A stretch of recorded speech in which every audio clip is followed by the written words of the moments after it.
बिस्मिल्लाहिर्रहमानिर्रहीम। बच्चे की अल्लाह रब्बुल इज़्ज़त से बातों ने कलेजा चीर दिया।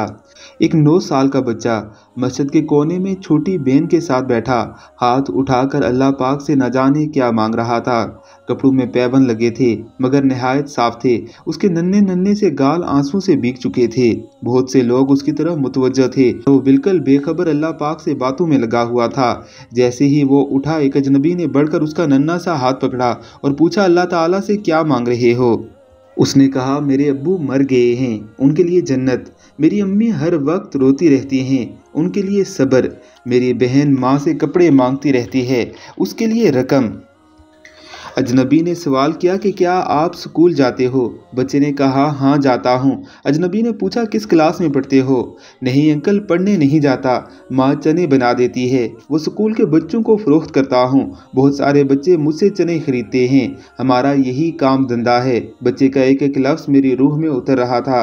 तुम्हारा कोई रिश्तेदार? अजनबी ना चाहते हुए भी बच्चे से पूछ बैठा। अम्मी कहती है, गरीब का कोई रिश्तेदार नहीं होता।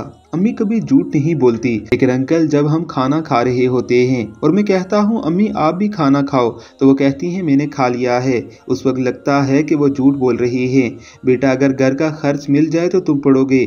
बच्चा, बिल्कुल नहीं, क्योंकि तालीम हासिल करने वाले गरीबों से नफरत करते हैं। हमें किसी पढ़े हुए ने कभी नहीं पूछा, पास से गुजर जाते हैं। अजनबी हैरान भी था और परेशान भी। फिर उसने कहा कि हर रोज़ इसी मस्जिद में आता हूँ, कभी किसी ने नहीं पूछा। यहाँ तमाम आने वाले मेरे वालिद को जानते थे मगर हमें कोई नहीं जानता। बच्चा ज़ोर ज़ोर से रोने लगा।